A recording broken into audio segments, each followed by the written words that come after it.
Hello everyone, Zach here from the Carnival of Randomness on behalf of our sponsor, Upsitnik & Associates. In these unprecedented times, we reflect on our future, both in the next few weeks and months, but also the upcoming years and decades. And it's time to prepare for that future. Upsitnik & Associates has been contacted by many healthcare workers, as well as old and new clients, to prepare wills, powers of attorney, and advance directives, also called a living will.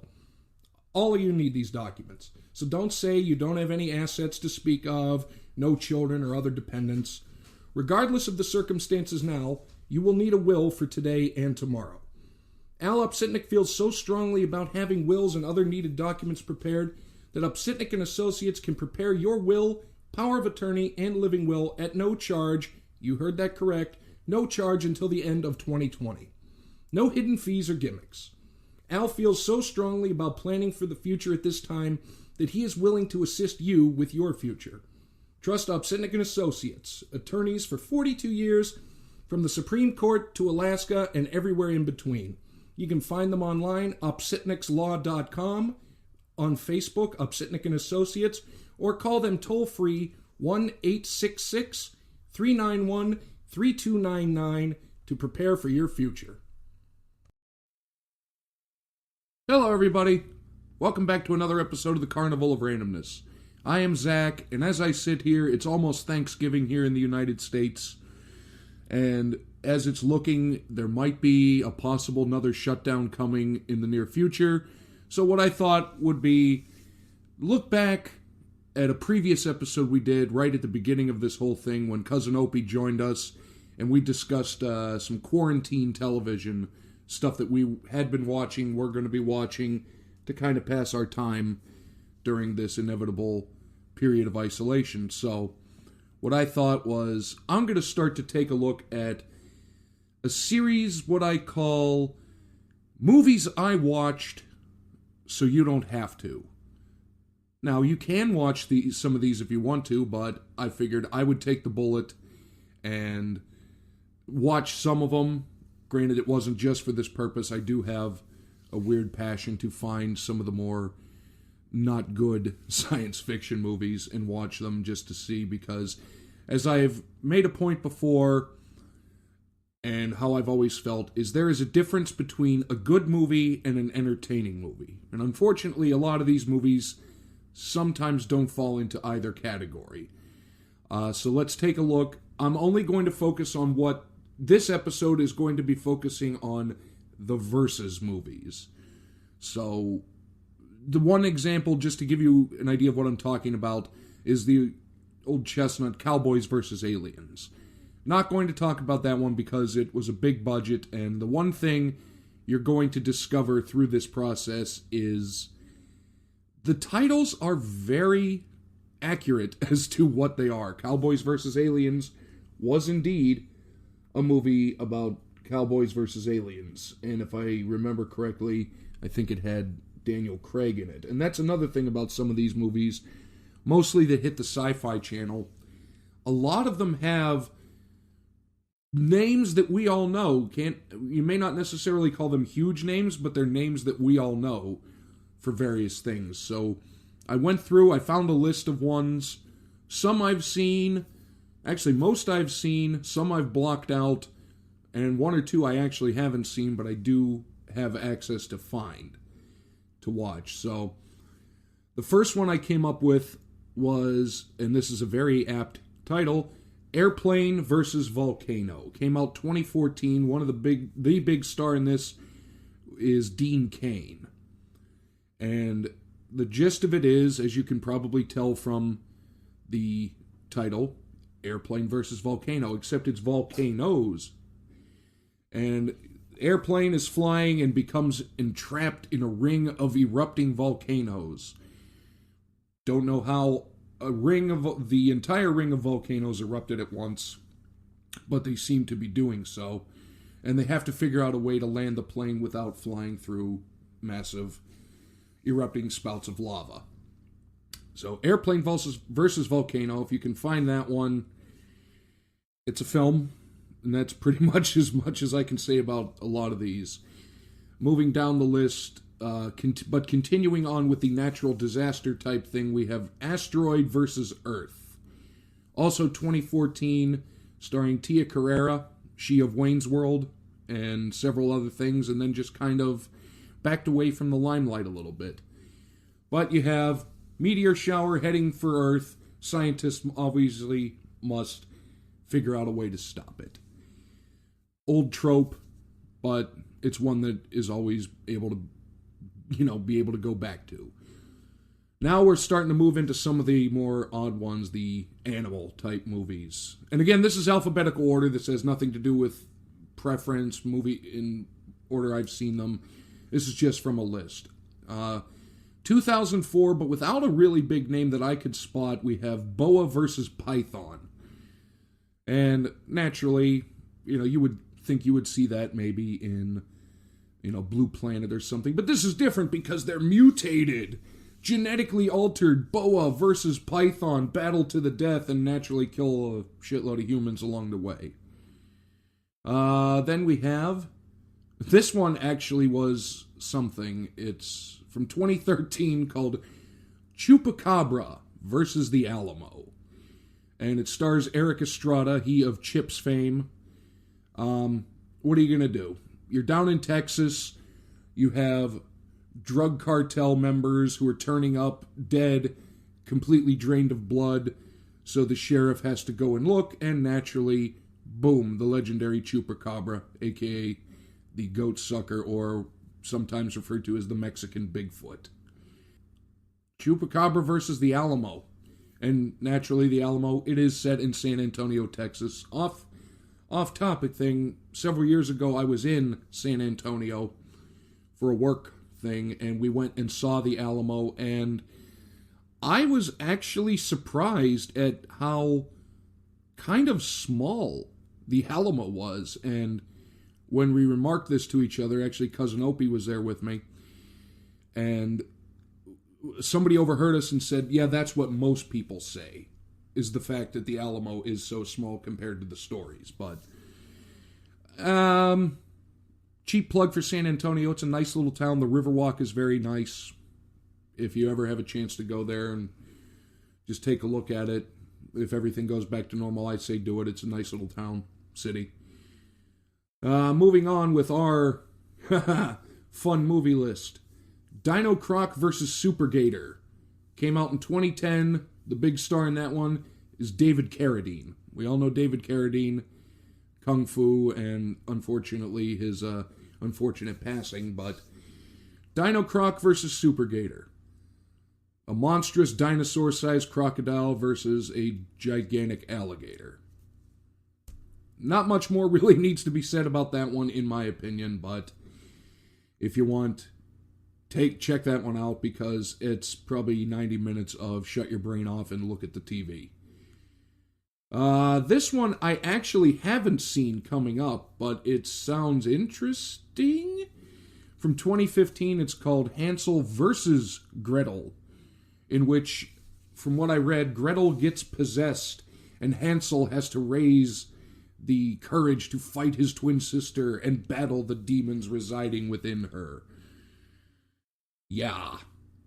I'll watch that one.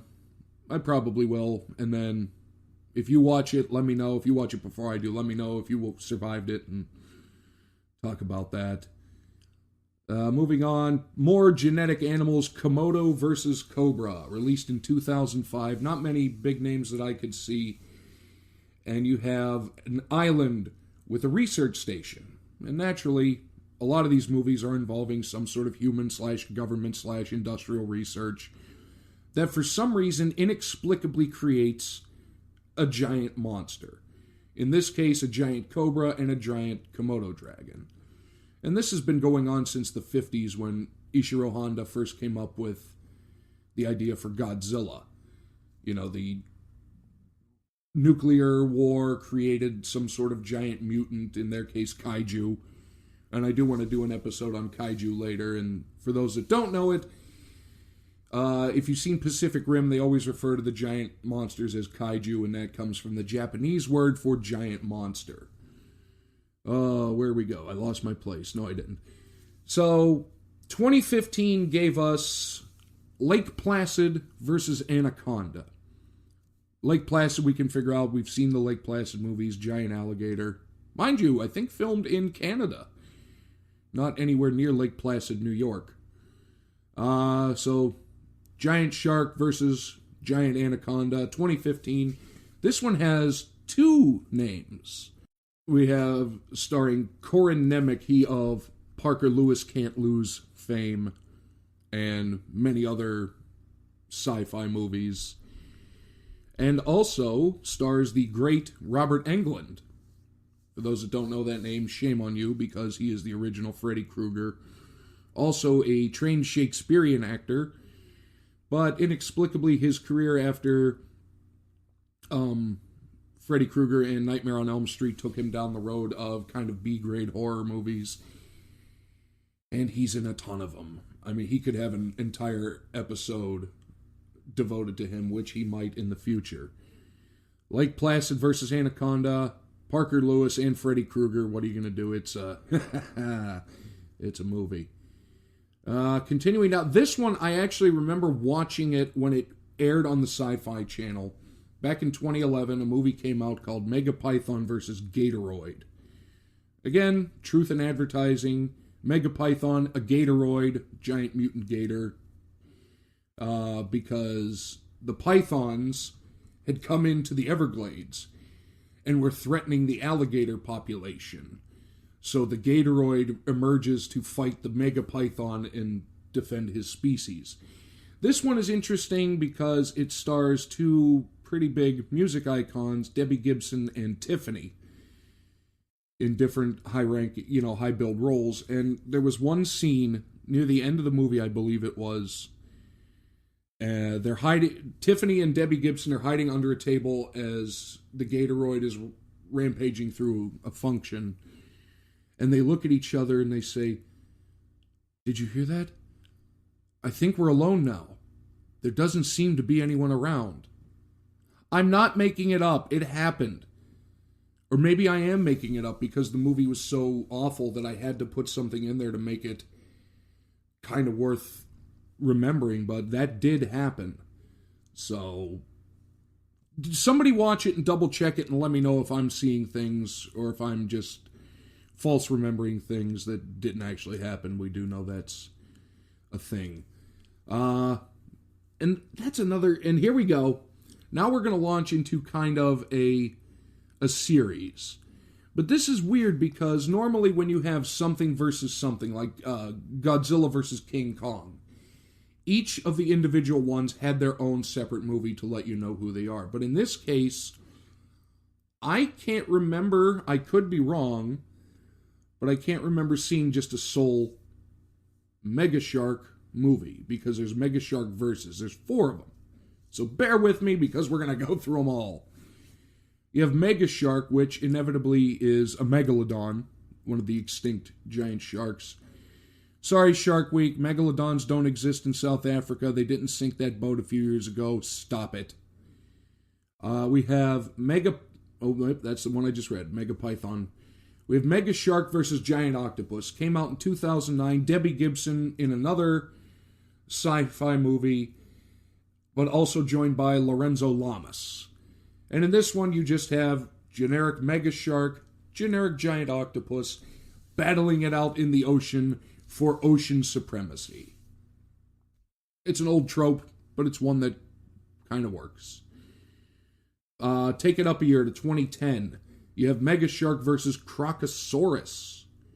Again, the Megalodon is back. You know, the more I think about it, there had to have been a Mega Shark movie. Maybe it just wasn't produced as a Sci-Fi Channel movie. I don't know. I'll check. I'll check and let you know at the end. Well, Mega Shark versus Crocosaurus, 2010, starring Jaleel White, he of Urkel fame from Family Matters, and then launched into a pretty decent acting career after that. But you have the Megalodon versus giant crocodile, dinosaur-like crocodile, if you were. Then they took a 4-year break with those movies, and in 2014 they released Mega Shark versus Mecha Shark. And this is kind of like Godzilla versus Mechagodzilla. You have the Megalodon running rampant, or Godzilla running rampant, so naturally, what does the government do? Oh, they create an exact robotic replica of the creature to do battle with the creature, and then somehow think that they're going to be able to control either one of them. Anyway, that was a thing. And that one stars Christopher Judge. If you don't know Christopher Judge, if you were a fan of Stargate, he was Teal'c, and also did the voice of Kratos, sorry. I kind of almost sneezed a little bit there. In the very recently released and incredibly well done God of War game that came out, maybe 2 years ago. The final one of this one, it was the following year, 2015. You have Mega Shark versus Colossus. And just so you know, Colossus is spelled with a K, because a new Mega Shark has returned to the scene, and somehow the Russians have awoken a monstrous doomsday robot called the Colossus, who is going to go do battle with said brand new Mega Shark, and disaster and chaos will ensue naturally. Alright, moving out of the Mega Shark, this time we're going strictly mythological. And this is one of the ones I actually haven't seen, but I do have. In 2012, a movie came out called Pegasus vs. Chimera, starring Rae Dawn Chong.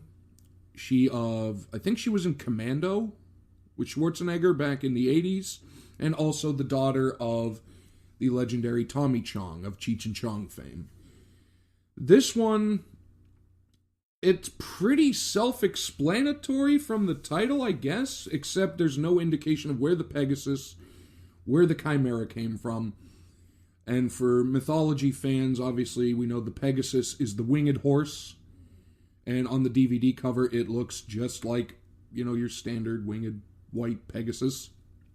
And the Chimera is a fire-breathing lion that tends to have a goat head sticking out of his neck and a snake for a tail. Again, haven't seen this one yet. It's lined up, and if things do get shut down, that could be one that gets watched at about 12:30 in the morning, just because nothing else is going on. And for these final two, and this is, again, just the Versus movies made by or for the Sci-Fi Channel. So there's a ton more out there, but I'll get to that in a minute. This one is based off of the phenomena that was Sharktopus. And if you remember seeing the Sharktopus movie, geneticists spliced shark with an octopus, and for some reason it inevitably can grow to inordinate size very quickly, depending on what is required for the shot, which is interesting. So this one is Sharktopus versus Pteracuda. Not Barracuda, Pteracuda. As in the genetically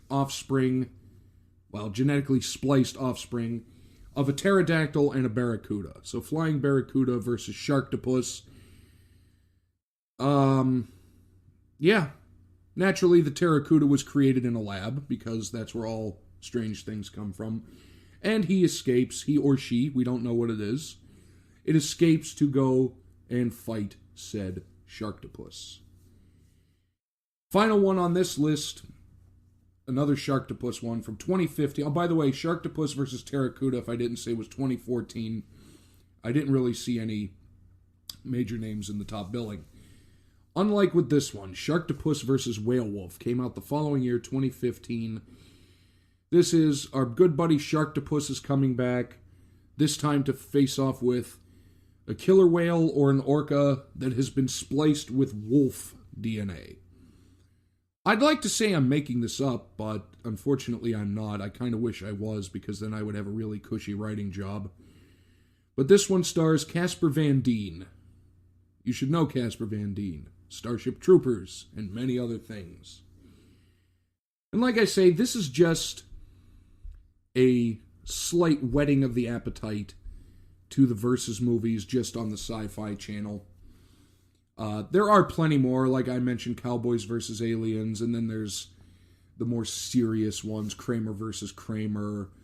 I think Joe versus the Volcano was more serious, but I'm not really that much into always being serious with movies.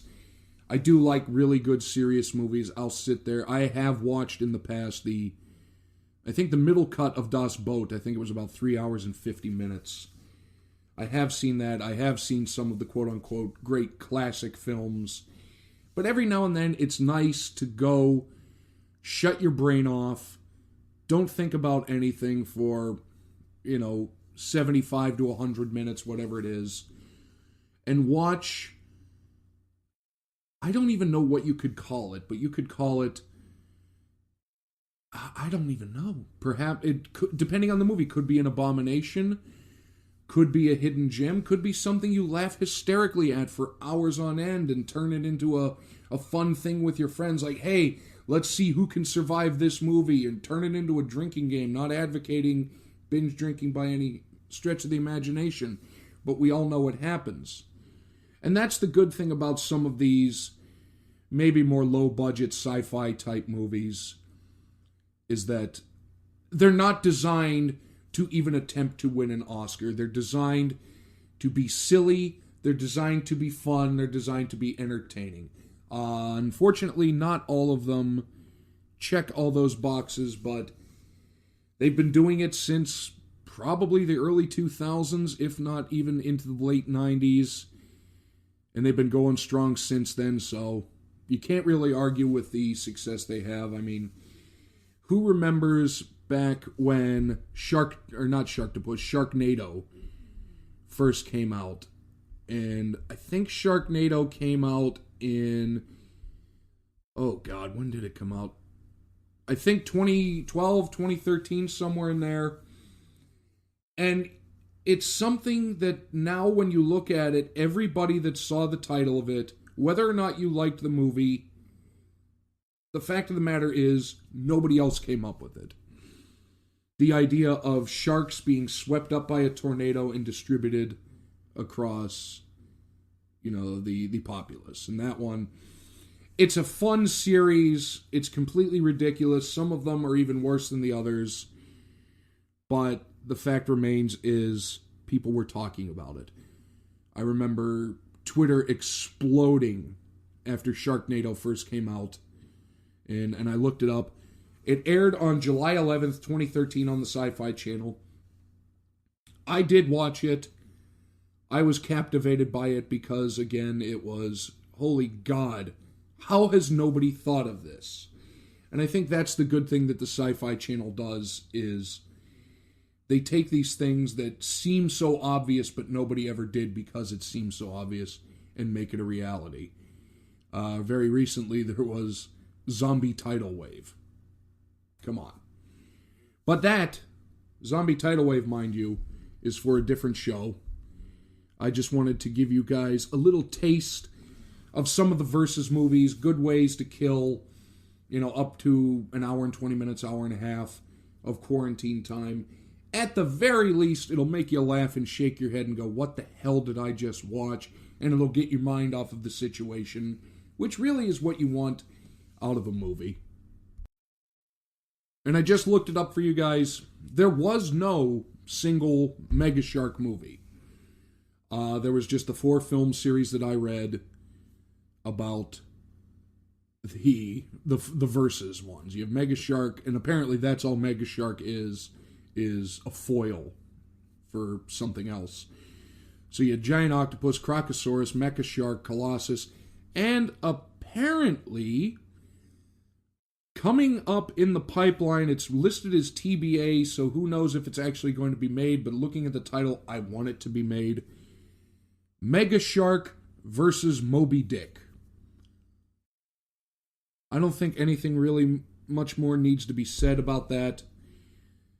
Mega Shark versus Moby Dick. So obviously you're going to have the infamous Moby Dick, for those that have never read it or know what it is, the giant sperm whale, versus a Mega Shark, aka a Megalodon. Could be something. Maybe it'll come out. hey, you never know. Now's the time to really start getting some of these ideas out there for what's coming up, because people are going to want interesting movies. And a lot of movies like this, you could CGI the hell out of them, and I don't think anybody would really notice. Interestingly, just to piggyback on that, the third one, Mega Shark vs. Mecha Shark, was direct-to-video. All three of the others actually got released in the theater. Did not know that was a thing. Never knew Mega Shark vs. Giant Octopus had a theatrical release. But apparently it did. That's frightening to me. Well, what can you do? So, there you have it. Short one today. I know football's coming up, so I'm excited about some football. But in any event, I just wanted to give you guys a little shot of things that you can start maybe squirreling away if in case we do get locked down again. What to do to kill some time. Watch those terrible movies, because I guarantee you, everybody that's ever scrolled by it on a streaming service or on a list of movies, I guarantee you, you've at least paused on it to look at what and make sure you saw what you saw. And to me, that is the ultimate goal of any movie right there, is to get people to notice it. Whether or not they watch it is one thing, but they at least will notice it and have heard of it. And I actually was speaking with Cousin Opie recently, and we are going to come back.